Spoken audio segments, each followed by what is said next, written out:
Realme 11 சீரிஸ்ல நேத்து ரெண்டு phone launch பண்ணிருக்காங்க. Realme 11, Realme 11X 5G.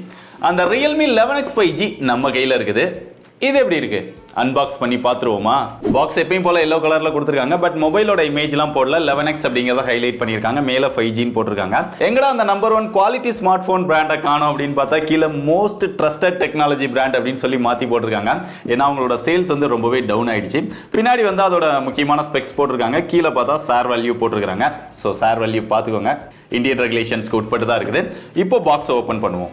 Open பண்ணா பளிச்சுன்னு எல்லோ கலர்ல டேர் டு லீப் அப்படின்னு இருக்கு. இந்த பாக்ஸ் அப்படி ஓரமா வச்சிருவோம். உள்ள Realme 11X 5G மொபைல் இருக்கு. எடுத்து அப்படி கவரை பிரிச்சோம் அப்படின்னா டிசைன் நல்லா இருக்குல்ல? அதை பத்தி அப்புறம் பார்ப்போம். அதுக்கப்புறம் உள்ள ஒரு 33 வாட் சார்ஜிங் அடாப்டர் இருக்கு. ஒரு டைப் சி சார்ஜிங் கேபிள் இருக்கு. அப்படி இந்த பாக்ஸ்க்கு வந்தா ஒரு TPU case, user manual, SIM ejector pin. அவ்வளோதான் மொபைலோட டிசைன். கையில் எடுத்து அப்படியே அந்த லைட்ல காமிச்சு நம்ம உத்து பார்த்தோம் அப்படின்னா அங்கங்க அப்படியே சின்ன சின்ன புள்ளியா இருக்கிற மாதிரி தெரியுது. இதை எங்கேயோ பார்த்த மாதிரி இருக்கே அப்படின்னு பார்த்தா ஒரு கலர்ல 3D ஸ்டிக்கர்ஸ்லாம் கொடுக்கும்போது அதை அப்படியே நம்ம ஷேக் பண்ணோம் அப்படின்னா அந்த டிஃபரன்ஸ் தெரியும் கலர்ல.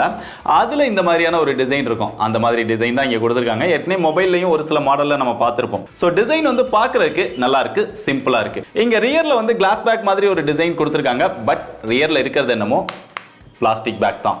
இங்க கேமரா டிசைன் பார்த்தோம் அப்படின்னா இதுக்கு முன்னாடி இருந்த சீரிஸ்ல எல்லாம் சென்டர்ல கொடுத்திருந்தாங்க. அதை அப்படியே கொஞ்சம் ஓரமா போ அப்படின்னு சொல்லி தள்ளி விட்ட மாதிரி இந்த சைடுல வந்திருக்கு. ஆனா அந்த சர்க்கிள் வந்து ரொம்ப பெருசா கொடுத்திருக்காங்க. பொதுவா நான் நிறைய வீடியோல சொல்லியிருக்கேன், சர்க்கிள்ல பெருசா கொடுக்குற டிசைன் எனக்கு பர்சனலா பிடிக்கல. உங்களுக்கு பிடிச்சிருக்கா இல்லையா? கமெண்ட்ல சொல்லுங்க. மொபைலோட எட்ஜஸ் எல்லாம் ஃபிளாட்டா கொடுத்திருக்காங்க. திக்னஸ்னு பார்த்தா இங்க 8.1 mm கொடுத்திருக்காங்க. மொபைலோட வெயிட் 190 கிராம் இருக்கு. கையில பிடிக்கும்போது கொஞ்சம் பெருசா இருக்கிற மாதிரி இருக்கு. சிங்கிள் ஹேண்ட்ல யூஸ் பண்ணும்போது ஓகே, பரவாயில்ல. இதுல வித்தியாசமா என்ன இருக்குன்னு பார்த்தா MediaTek Dimensity 6100 Plus அப்படின்னு ஒரு புது ப்ராசஸர் வந்து கொடுத்திருக்காங்க. இந்த ப்ராசஸரை ஆல்ரெடி இருக்கக்கூடிய ப்ராசஸரோட கம்பேர் பண்ணி பார்த்தோம் அப்படின்னா MediaTek Dimensity 700 அப்படிங்கிற ஒரு ப்ராசஸர் தான் MediaTek Dimensity 6020 அப்படின்னு ரீநேம் பண்ணாங்க. அது ரெண்டுமே சேம் தான். அதே ப்ராசஸரை அப்படியே இங்க MediaTek Dimensity 6100 Plus அப்படின்னு கொண்டு வந்திருக்காங்க. பட் இங்க மைனரான டிஃபரன்ஸ் வந்து இருக்கு. அது வந்து ஒரு 7nm ப்ராசஸர், இது வந்து ஒரு 6nm ப்ராசஸர்.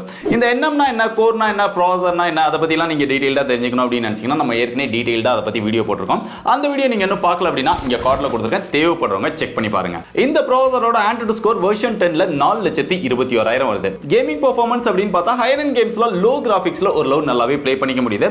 ஒரு சில டைம் அங்கங்க ஃப்ரேம் டிராப் வந்து நம்மளால பார்க்க முடியுது. அது போக CPU throttling டெஸ்டும் பண்ணி பார்த்தோம். பெருசா throttle இஷ்யூ இருக்கிற மாதிரி எதுவுமே வரல. மேக்ஸிமமா 87% வரைக்கும் பெர்ஃபார்மன்ஸை யூஸ் பண்ணுது. ஹீட்டிங் இஷ்யூன்னு பார்த்தாலுமே இப்போ நம்ம செக் பண்ண வரைக்கும் பெருசா இந்த மொபைல்ல ஹீட்டிங் இஷ்யூ எதுவுமே இல்ல.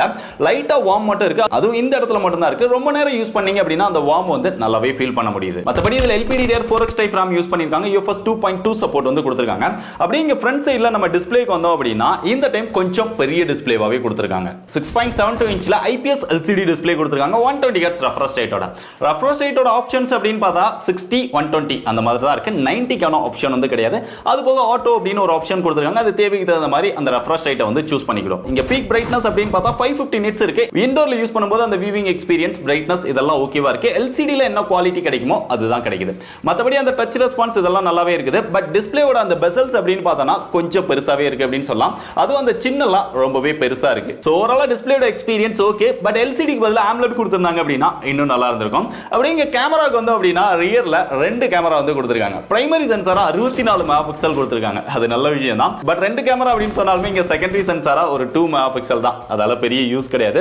செல்ஃபி கேமரா அப்படின்னு பார்த்தாலுமே இங்க 8 மெகாபிக்சல் தான் கொடுத்திருக்காங்க. கேமராவோட பெர்ஃபார்மன்ஸ் அப்படின்னு பார்த்தா அவுட்டோர்ல நல்ல லைட்டிங் கண்டிஷன்ஸ்ல எடுத்தோம் அப்படின்னா ரியர்ல வந்து ஒரு சில டைம் வந்து அந்த கலர்ஸ் நல்லா எடுத்து தருது. பட் ஒரு சில டைம் பார்த்தோம் அப்படின்னா அந்த கலர்ஸ் வந்து அந்த அளவுக்கு பெட்டரா இல்ல. அதே மாதிரி போட்டோ நம்ம ஜூம் பண்ணி பார்த்தோம் அப்படின்னா அந்த டீடைல் ஷார்ப்னஸ் அந்த அளவுக்கு பெட்டரா இல்ல. இதை இன்னும் கொஞ்சம் ஆப்டிமைஸ் பண்ணி இம்ப்ரூவ் பண்ணாங்க அப்படின்னா நல்லா இருக்கும். போர்ட்ரைட் ஷாட்ஸ்ல அந்த எட்ஜ் டிடெக்ஷன் இதெல்லாமே நல்லா இருக்கு. செல்ஃபி கேமராக்கு வந்தோம் அப்படின்னா செல்ஃபி கேமராவோட பெர்ஃபார்மன்ஸ் அவுட்டோர்ல நல்ல லைட்டிங் கண்டிஷன்ஸ்ல எடுக்கும்போது அந்த கலர்ஸ் இதெல்லாம் நல்லா இருக்குது. பட் இதுலமே அந்த ஷார்ப்னஸ் டீடைல்ஸ் வந்து பெருசா இல்ல. வீடியோஸ்னு பார்க்கும்போது மேக்ஸிமமா ரியர் அண்ட் செல்ஃபி ரெண்டுலமே 1080 30 fps ல தான் நம்மளால ஷூட் பண்ண முடியும். அந்த வீடியோஸ்லமே அந்த எக்ஸ்போஸ் வந்து அந்த அளவுக்கு இல்ல. கொஞ்சம் டார்க்கா இருக்கிற மாதிரி தான் அந்த வீடியோ வந்து இருக்கு. ஓவராலா கேமராவோட பெர்ஃபார்மன்ஸ் வந்து ஓகே, பெரிய அளவுல எதிர்பார்ப்பு வைக்க வேண்டாம். மொபைலோட சாஃப்ட்வேர் வந்து out of the box Android 13 ஓட Realme UI 4.0 கொடுத்துருக்காங்க. யூஐயோட எக்ஸ்பீரியன்ஸ் இதெல்லாம் நல்லா தான் இருக்குது. பட் ப்ளூடூத் அப்படின்னு பார்த்தா எக்கச்சக்கமான ப்ளூடூத் சொல்லவே முடியல, அந்த அளவு கொடுத்து வச்சிருக்காங்க. அது போக மேலே பார்த்தோம் அப்படின்னா ரெக்கமெண்டட் அப்படின்னு சொல்லி ஃபிக்ஸடா ஒரு சில விஷயங்களை காமிச்சிட்டே இருக்காங்க. எல்லா ரெக்கமெண்டேஷனையும் ஆஃப் பண்ணா கூட இந்த ரெக்கமெண்டேஷனை ஆஃப் பண்ண முடியாது போல இருக்கு. அது போக மொபைல்ல பாக்ஸ்ல இருந்து எடுத்து இனிஷியல் செட்டப்லாம் பண்ணி முடிச்சதுக்கு அப்புறம் நம்ம மொபைலை யூஸ் பண்ணவே முடியல. அந்த அளவுக்கு ஆப்ஸ் வந்து ஆட்டோமேட்டிக்கா இன்ஸ்டால் ஆயிட்டே இருக்குது. அது எவ்வளவுதான் இன்ஸ்டால் ஆகுது அப்படிங்கறத சொல்லவே முடியல. ஒவ்வொரு டைமும் ஆட்டோமேட்டிக்கா இன்ஸ்டால் ஆகி ஓபன் பண்ணுங்க அப்படிங்கறத ஷோ பண்ணிட்டு இருக்கு. அதை கேன்சல் பண்ணியே முடியல. அது போக டேட்டா அப்படின்னு பார்த்தாலுமே பாதி டேட்டாவை காலி பண்ணிடுது. நம்ம கிட்ட அன்லிமிட்டட் வைஃபை இருக்கு அப்படிங்கறதுனால எனக்கு ப்ராப்ளம் இல்ல. பட் ஆஸ் ஏ யூசரா பார்த்தோம் அப்படின்னா அவங்க வச்சிருக்கிற 1 GB 1.5 GB டேட்டாவுக்கு இது ஒரு பெரிய ப்ராப்ளம் தான். இந்த ஆட்டோமேட்டிக்கா இன்ஸ்டால் ஆகிற ஆப்ஸ் எல்லாமே நம்மளால அன்இன்ஸ்டால் பண்ணிக்க முடியும். அவங்க கொடுக்கணும்னு முடிவு பண்ணிட்டா ஒன்று ப்ரீ இன்ஸ்டால்டாவே கொடுத்துடலாம்.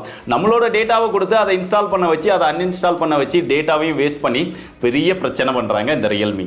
மொபைலோட பிசிக்கல் பிளேஸ்மெண்ட் வந்து இங்க டாப்ல செகண்டரி நாய்ஸ் கேன்சலேஷன் மைக் கொடுத்திருக்காங்க. லெஃப்ட் சைடுல சிம் ஸ்லாட் கொடுத்திருக்காங்க. அது ஓபன் பண்ணோம் அப்படின்னா dual sim with dedicated SD card slot போட்டுக்க முடியும். ரெண்டு சிம்மே 5G சப்போர்ட் பண்ணும். இது ஒரு 5G mobile. 9 5G pant support வந்து கொடுத்திருக்காங்க. பாட்டம்ல வந்து இங்க 3.5mm ஜாக் இருக்கு, மைக் இருக்கு, டைப் C சார்ஜிங் போர்ட் இருக்கு, இங்க ஸ்பீக்கர் இருக்கு. சிங்கிள் ஸ்பீக்கர் தான். மியூசிக் எக்ஸ்பீரியன்ஸ் ஓரளவு ஓகேவா இருக்கு.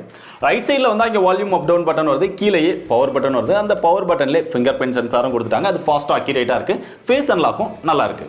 மொபைலோட பேட்டரி எப்பயும் போல 5000 mAh கொடுத்திருக்காங்க. அதுக்கு சப்போர்ட் பண்ற மாதிரி 33 வாட் ஃபாஸ்ட் சார்ஜிங் சப்போர்ட் கொடுத்திருக்காங்க. பாக்ஸ்குள்ளே அடாப்டரும் கொடுத்திருக்காங்க. அதை யூஸ் பண்ணி சார்ஜ் பண்ணா எப்படி பார்த்தாலுமே ஃபுல் சார்ஜ் ஆகிறதுக்கு 1 மணி நேரத்துக்கு மேல டைம் எடுத்துக்குது. பேட்டரியோட பெர்ஃபார்மன்ஸ் அப்படின்னு பார்த்தா நம்ம ஷார்ட் டர்மா தான் செக் பண்ணோம். நம்ம செக் பண்ண வரைக்கும் பேட்டரியோட பெர்ஃபார்மன்ஸ் ஓகே. கடைசியா அதோட பிரைஸ் அப்படின்னு பார்த்தா இதுல ரெண்டு வேரியன்ட் வந்து லான்ச் பண்ணிருக்காங்க. 6+128 15000 ரூபாய் பிரைஸ் செக்மென்ட்க்கும் 8+128 16000 ரூபாய் பிரைஸ் செக்மென்ட்க்கும் சேல் பண்றாங்க. இதுல ஃபர்ஸ்ட் செல்ல கார்டு ஆஃபர் இதெல்லாம் யூஸ் பண்ணி வாங்குனீங்கன்னா ஒரு 1000 ரூபாய் டிஸ்கவுண்ட் கொடுக்குறாங்க.